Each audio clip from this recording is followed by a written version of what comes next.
Belgrade, bonsoir. Qui sont capables de dire nous autour de rencontre de demain pour nous commencer? Bah, je reviens sur ce que le coach il a dit. C'est un match où on va prendre un peu plus de repères et qu'on continue dans notre lancée à travailler, qu'on voit en vidéo, ce que nos points améliorés. Et voilà, hein. Ça nous permet de juger ce qu'on a à régler avant cette Coupe du Monde.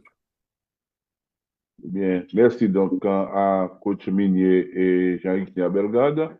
Chers confrères de la presse, deux intervenants à disposition nous pour des questions autour de la rencontre de demain. Allez-y.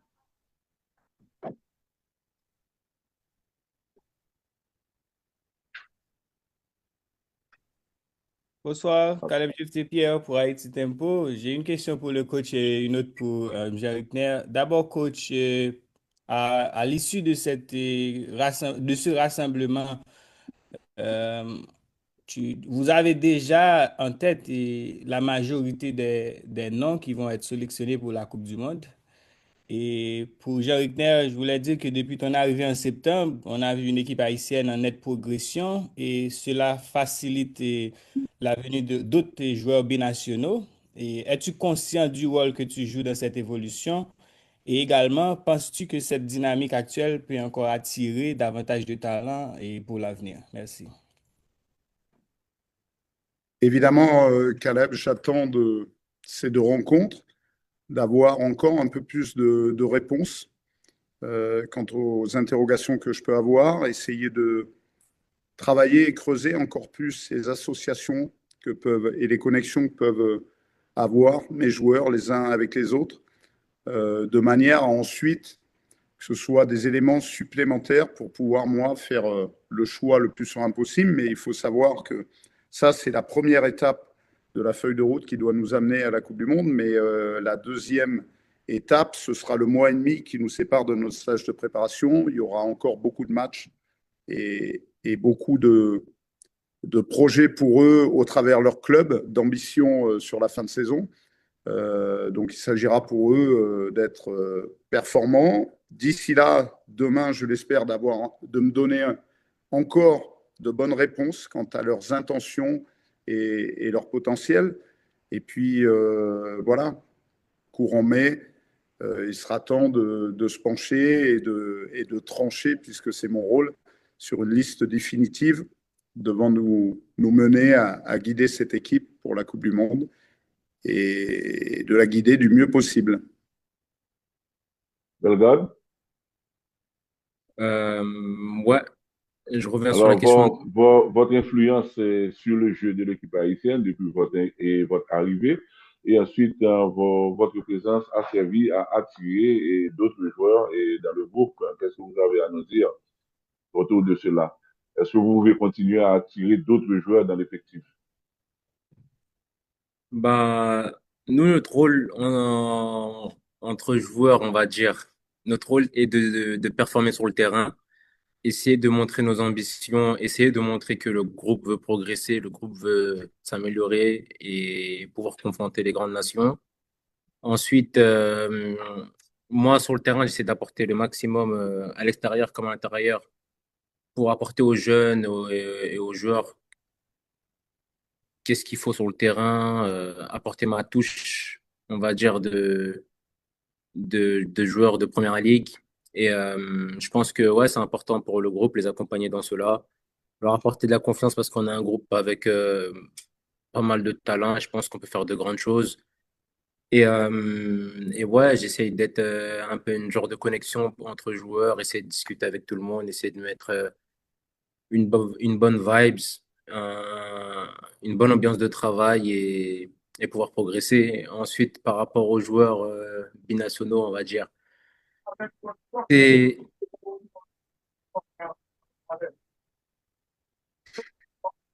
Oui, oui. par rapport aux joueurs binationaux, on va dire que c'est plus le rôle de la fédération. Nous, les joueurs, on essaye de d'être concentrés avec le groupe qui est là. On sait qu'il y a des bons joueurs et des joueurs qui sont absents, donc on a pas mal de qualités et on va essayer de s'appuyer là-dessus d'abord. Ensuite, si d'autres joueurs viennent à honorer les couleurs d'Haïti, ça sera avec plaisir et reconnaissance. Donc, nous, on continue à travailler, on continue à s'appuyer sur le groupe qui est présent. Il y a des joueurs qui sont importants, qui ont aussi de la qualité.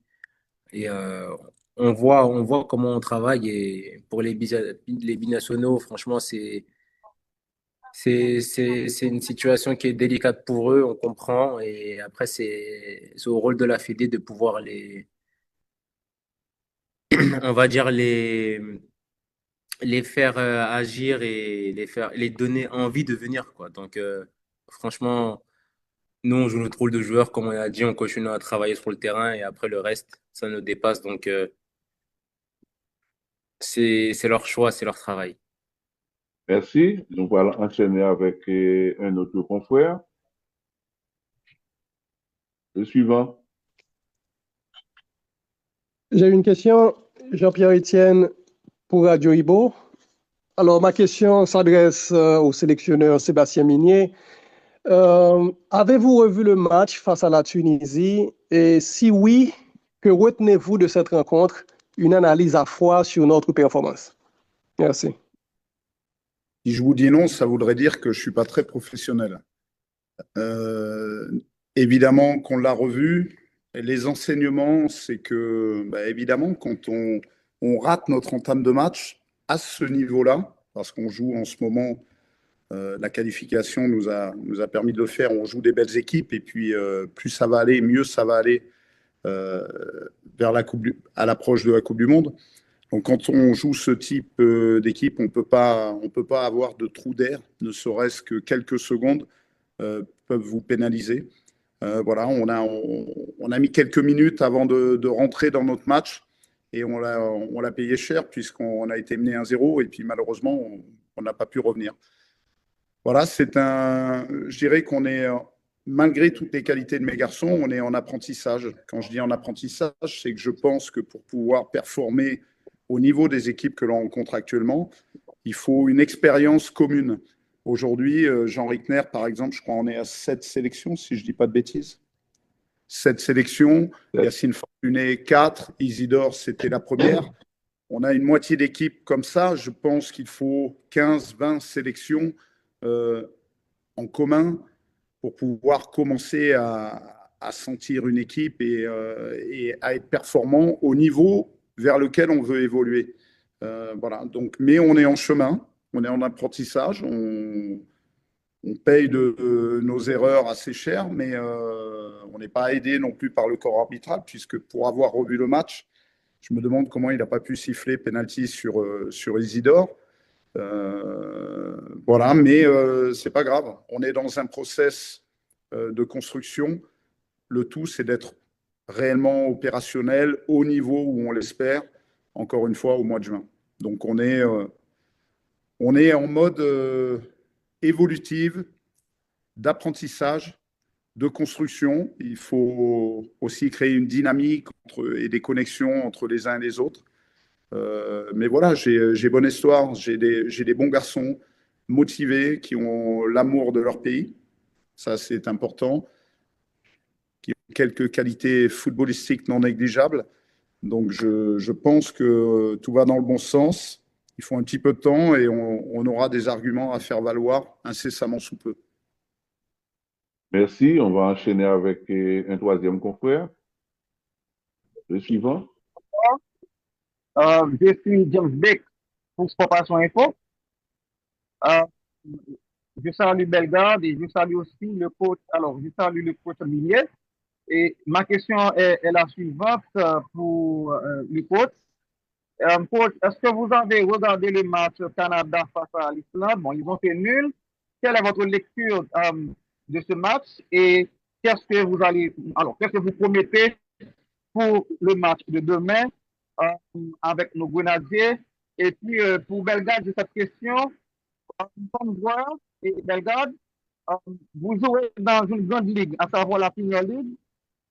Qu'est-ce que vous pensez de la sélection haïtienne et aussi les autres binationaux qui sont en attente de venir avec la sélection? Merci. Évidemment, on a travaillé sur l'étude de notre adversaire, l'Islande. mais pas seulement sur leur match du Canada. Ça fait un mois qu'on travaille dessus sur leur précédent match pour essayer de décortiquer au mieux cet adversaire et de manière à en faire la meilleure ébauche possible dans la présentation que l'on fait auprès de nos joueurs, tout en sachant que c'est pour eux le deuxième match en 3 jours. Il y aura peut-être des modifications aussi quant à leur équipe type. Mais je dirais qu'au-delà de l'adversaire, j'ai l'habitude de tenir quelques enseignements, évidemment, de les respecter, mais pour les 75% de notre travail, ils sont surtout focalisés sur l'animation de mon équipe. C'est ce qui m'importe surtout. Voilà, donc on essaye de trouver des bonnes connexions. On aura aussi des petites réadaptations à faire. On a eu 2 matchs, nous aussi, en 3 jours. Il y a quelques alertes. Casimir sera forfait pour ce match, par exemple. Donc il y aura des réajustements à effectuer. Mais voilà, ça fait partie du travail. On aura encore des réponses demain. J'espère que ce sera les meilleures réponses possibles que les garçons vont nous donner. Bellegarde. Vous pouvez répéter vos questions, s'il vous plaît? Oui, d'accord, Bellegarde. Salutations à toi et puis félicitations pour la qualification. Comme je l'ai dit tantôt à Casimir, comme étant un joueur qui joue dans l'une des plus grandes ligues du monde, à savoir la Première Ligue, qu'est-ce que vous pensez de la sélection nationale haïtienne et qu'est-ce que vous pensez qui va attirer les autres nationaux qui n'ont pas encore, qui ne sont pas encore venus, si je veux dire, qui ne sont pas encore arrivés avec nous. Voilà. Qu'est-ce que je pense de la sélection nationale? C'est des matchs différents. C'est des matchs différents. Après, tout dépend des équipes contre lesquelles on joue. On peut jouer contre des équipes qui ont un peu plus de dynamisme, mais pas forcément plus organisées que ça.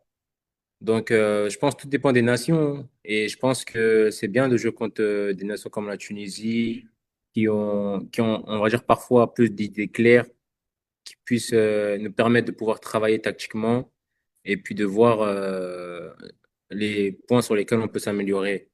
Après, concernant les binationaux, comme j'ai dit, moi, on va dire personnellement, quand je regardais l'équipe jouer de l'extérieur, c'est d'abord tu regardes le foot, tu regardes tout d'abord le foot, tu regardes que c'est une marge de progression, que le projet est bon, que tu sens que tu peux jouer des choses, aller chercher des choses. Et je pense qu'on est une équipe qui peut être compétiteur et on le voit dans l'envie, on voit avec la qualification, on voit que c'est une équipe qui veut grandir, on voit que c'est une équipe qui veut faire les choses. On voit que la Fédé aussi essaie de faire des efforts.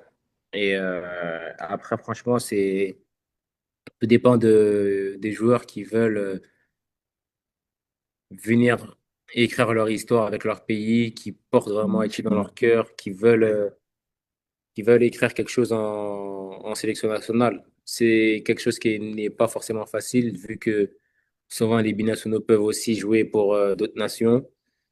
Donc, c'est des choix à respecter. C'est des choix à respecter. C'est des choix. On peut pas décider la carrière d'une personne. Donc, faut forcer personne et laisser le vent mener où les choses se doivent. Donc, faut patienter. Faut regarder le football. Faut regarder le football où ça mène. Faut regarder. C'est une histoire de carrière de joueur. Donc, c'est un choix. Et on va passer à un autre confrère, quatrième. Bonsoir, je suis Kenrick Fernando Joseph, je travaille pour Dynamique InfoSport. Ma question s'adresse directement au sélectionneur et elle est la suivante. Où se situe Poguin dans la hiérarchie des latérales droits, sachant que nos arrières-gauches sont en manque de rythme? Pourquoi ne pas utiliser Duverne à gauche comme, pourquoi ne pas utiliser Duverne à gauche et Poguin à droite en absence d'Arcus Collins? Je répondrai différemment. Pourquoi ne pas utiliser J.K. Duverne à droite pour À avoir gauche. des réponses? Oui, mais pourquoi ne pas l'utiliser à droite, comme ce que nous avons fait, pour avoir des réponses supplémentaires par rapport à l'absence momentanée d'Arcus? Voilà, c'est profiter de ces fenêtres internationales pour justement avoir ces réponses-là. et ne pas innover lors de la Coupe du Monde. Je rappelle que dans son club, il joue régulièrement depuis qu'il est à la Gantoise sur le côté droit de la défense, même parfois en tant que piston. Voilà, ça peut être des orientations pour le futur. Je veux avoir toutes les réponses possibles. La chance que j'ai avec JK, c'est que c'est un peu mon couteau suisse. Il peut évoluer sur tous les postes de la défense. Il est possible aussi que dans l'avenir, on ait à un moment donné une défense à 3, potentiellement, avec des garçons comme Delcroix, Adé et lui. Ça pourrait avoir de la gueule. Voilà, on est là pour tester des choses, avoir des réponses. Aujourd'hui, Wilgens revient dans le groupe. Il a été absent pendant quelques temps. Lui aussi ne joue pas beaucoup en club, pas plus que Martin d'ailleurs, ce qui n'a pas empêché Martin de performer lors de sa rentrée, lors du dernier match. Donc voilà, il n'y a pas de vérité absolue. J'essaye aussi, tout en essayant des choses, de ne pas dénaturer complètement l'équipe. Ça reste des matchs internationaux face à de très beaux adversaires. Donc, il ne s'agit pas de faire n'importe quoi. Et puis voilà, Wilgens est là pour travailler, montrer des choses, que ce soit en match ou à l'entraînement. Voilà, se réintégrer aussi au sein du groupe. Donc, il n'y a pas de souci majeur. On a 26 joueurs, je dirais même plus, puisqu'il y en a qui ne sont pas sur ce rassemblement. Voilà, tout le monde a sa chance. Une carrière n'est pas linéaire. Il y a des pics de forme dans une saison et dans une carrière. Voilà, il y avait une vérité de qualification et de performance au mois de novembre. La Coupe du Monde a lieu au mois de juin. D'ici là, il pouvait se passer plein de choses et il s'en passe. On le voit avec l'évolution des garçons. Jean Rickner a été il y a quelques semaines sur le flanc, puisque blessé. Voilà. Qu'est-ce qu'on fait s'il venait à l'être pendant la Coupe du Monde? Donc, on essaye voilà, de parcourir l'éventail le plus large de toutes les solutions que l'on pourrait utiliser pour la Coupe du Monde. Et comme je dis souvent, si les portes de l'équipe sont ouvertes pour entrer ou sortir, voilà, c'est la même chose au sein du groupe. C'est un groupe qui vit. Je n'ai pas de titulaire. J'ai un 11 de départ à chaque match et j'ai des finishers. Mais c'est un groupe dans son entité qui nous a permis d'aller à la Coupe du Monde et qui nous permettra d'aller, je l'espère, en 16e de finale de la prochaine Coupe du Monde. Merci, coach. On prend la 5e question. Nouveau confrère. Bonsoir. Il s'agit Bonsoir. de Peterson Léon. Moi, je travaille pour Foot Collé. J'adresse mes questions aux deux intervenants du jour. D'abord au coach. Par rapport aux nouveaux éléments qui sont venus dans la sélection, est-ce que vous pouvez vous dire que vous adaptez votre style de jeu ou vous en êtes pleinement satisfait du plan de jeu que vous avez? Ou est-ce que vous êtes en train encore de chercher un style qui permettra à chacun d'exprimer pleinement ce qu'ils ont comme potentiel ou comme capacité pour des meilleurs résultats? À Jean-Luc Bellegarde, je vais demander de nous donner ses appréciations par rapport à la rentrée de euh, Isidore Wilson dans le match dernier. Merci. Je dirais que le sélectionneur je suis n'a pas de plan figé. En fait, le football, c'est un perpétuel recommencement d'un match à l'autre et parfois même à l'intérieur du match. Si vous avez observé notre dernier match, il y a eu des changements à la mi-temps, une dynamique d'équipe. C'est pas linéaire, il y a des réadaptations à faire parfois, mais ce ne sont que les histoires d'un instant de match. Rien n'est figé, jamais. En tout cas, c'est comme ça que l'on fonctionne. Après, les nouveaux, on essaye de les insérer au mieux au sein d'un collectif qui est existant. Le socle de notre dynamique instaurée depuis 2 ans, voilà, on a un socle fait par des cadres qui sont là. Jean Rickner, Casimir sont venus apporter une brique supplémentaire à un moment donné dans notre évolution. Et puis, il y a des nouveaux là qui arrivent. Et puis, ce sera le cas dans le futur également. Donc, ça fait partie de la vie d'une équipe. Rien n'est figé. Il n'y a rien de pire que quand une équipe est sclérosée, figée. Voilà, on continue de vivre, tout simplement. Moi, par rapport à l'entrée d'Isidore, j'étais très content pour lui déjà. Je le fais pour ça. Et on a vu qu'il avait de la légèreté, il avait de l'envie. Et ça a apporté un second souffle à l'équipe. On a vu que c'est un joueur de profondeur qui aime bien manger les espaces, qui aime bien aussi venir décrocher, combiner, dû à son expérience. Et on voit que c'est un grand attaquant, donc il va nous aider. Et je le souhaite le meilleur et je le souhaite de retrouver les filets en sélection le plus rapidement possible, hein. Demain, ça serait bien. Bonsoir. OK. Et merci. On ne va plus recevoir de questions. Voilà. Après la Monsieur, cinquième, on monsieur, ne va comme pas moi, garder le coach. c'est la OK. dernière Comme vous question. êtes là, Ok. on prend la dernière question. Et, Allez-y. bonsoir, monsieur Tessier. Bonsoir, coach Minier et Jean-Pierre Bellegarde et tous les confrères qui Quittez. sont. Je suis Kevin Smérisma pour Aïbo Sport. Et j'ai deux questions. La première, c'est pour le coach Minier. Euh, Même s'il n'y a pas de conclusion active après le premier match, quelles sont vos satisfactions pour ce premier match et qu'est-ce qu'on doit attendre, qu'est-ce que le public haïtien doit attendre pour le deuxième match? Et pour Jean-Pierre Bellegarde, quelle est la position que tu te sens le mieux? Et soit comme médian défensif ou en position de 10 d'organisateur? Quelle est la position que vraiment tu te sens le mieux? Merci. Concernant les satisfactions de cette rencontre, la première, elle va au-delà du foot. Vous avez parlé du public. Le fait que mes garçons aient la récompense grâce à cette qualification de pouvoir partager euh, des moments lors de ce match avec leur public, leurs fans, c'était très agréable et il y avait un sentiment de fierté parce que ça fait 2 ans que malheureusement les garçons sont coupés de ce type de relation. On ne peut pas jouer à Haïti, on a joué sur des terrains improbables avec pas beaucoup de spectateurs.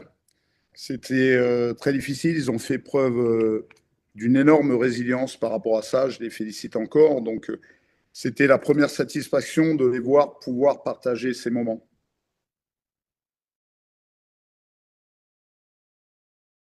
Évidemment, notre entame. En revanche, sur la dernière heure de jeu, on a vu des choses. On n'a pas sombré, on s'est remobilisé, on s'est élevé au niveau de cette équipe, rompu à jouer régulièrement des Coupes du Monde, des Coupes d'Afrique, et on s'est mis à niveau. Donc voilà, c'est un motif de satisfaction. Ça m'a donné quelques réponses en tout cas. Maintenant, on ne peut pas se contenter de ça. Et maintenant, la prochaine étape, c'est d'essayer à ce niveau-là d'aller chercher des résultats et puis d'être régulier dans ce type de performance. Ça fait quand même quelques temps qu'on l'est. Le dernier rassemblement en novembre était très intéressant avec 2 clean sheets face à 2 beaux opposants. Là, on était encore présent. Voilà, c'est essayer d'être régulier. Ce sera plus facile par la suite de faire un coup et d'être performant, notamment pour la Coupe du Monde. Bellegarde. Sur Euh, votre positionnement sur le terrain, médian défensif ou organisateur de jeu. Moi, les deux, je suis à l'aise pour jouer dans les deux positions. Après, tout dépend entre guillemets, on va dire, ça dépend aussi des équipes. Souvent, on peut voir des équipes où j'ai besoin de redescendre un peu pour essayer d'aider pour construire le jeu. Souvent, je pense que je peux ajouter ma touche offensive et être en 10. Après, tout dépend des équipes, comme je l'ai dit. Aujourd'hui, on voit que des nations, ils se focalisent souvent sur moi, essaient de me prendre un marquage individuel. Donc, c'est des choses qu'il faut prendre en compte parce qu'on sait que les grandes équipes, souvent, quand